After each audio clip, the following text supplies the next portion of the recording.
Let's get ready for work as we talk a little bit about God. Romans 8:28 says, "We know that all things work together for the good of those who love God, who are called by his purpose." It says, "For we know," so we are sure. There are no questions about it. There's no if, but, nor maybe. Then it says that all things, so every little thing, whether good, bad, the ugly, the indifferent, whatever it is, everything work together for good for all those who love God.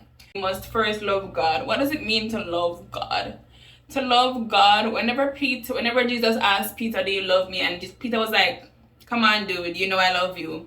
He asked him 3 times, and Peter got frustrated each time, right? Each time he asked him, but he was getting frustrated merely because he was realizing, like, do I really love him? Then when he asked him, he said, "If you love me, feed my sheep." What does it mean to feed God's sheep?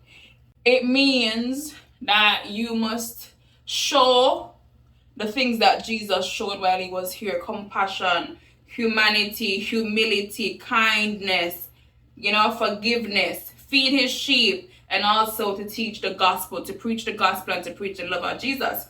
You don't need to know the Bible word for word. You just need to know that Jesus was love, and you need to show love, and you need to tell people just be saved. It never said all things are good, but it said that all things will work for good. And when we hear that, some of us think prosperity, riches, and all of that good thing. But remember Moses? Do you remember Moses? Moses parted the Red Sea, but Moses did not get to step foot on the promised land. So did things work out good for Moses? Yes, because he's where? He's in heaven. It didn't say that all things will work together for good in this life. It didn't say that your rewards of good will be in this life, but it said all things will work for good. Because you will have peace even in your suffering. You'll have understanding. You'll have wisdom. You'll be happy even while things are not going well. Because it may not work out good for you personally, but it'll work out good for your children and their children and their children. The bestest good ever will be that you'll receive salvation and you'll make it into heaven. Which we all say every day, we only have one life to live, make it worth it. But we must remember we have one life to live here on earth, but the life after this is most important. We must be living according to his purpose, because he called us for his purpose.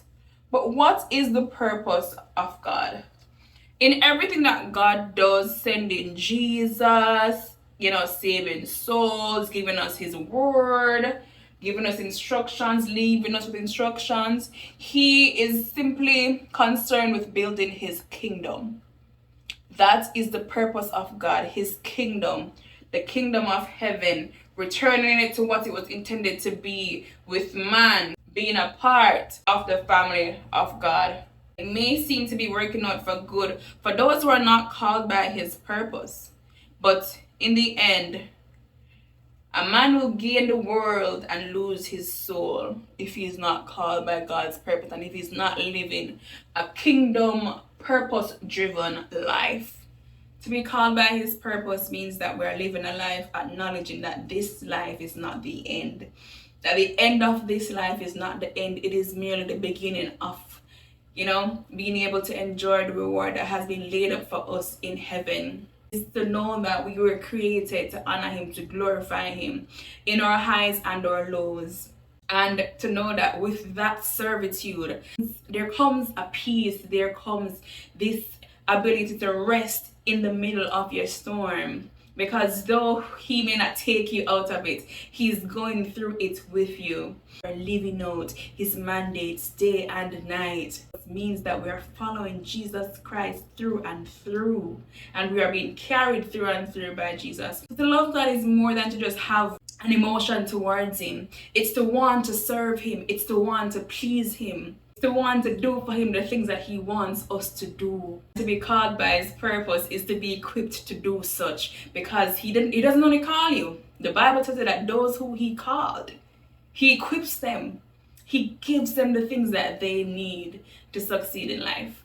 At the end of the day, literally at the end of the day, I just want to say, Both criteria go hand in hand. That means you have to love God, meaning you trust on him. You know there's no luck and there's no fate. There's just a sovereign God who all things in, through, and by him all things happen. And then you have to be called by his purpose.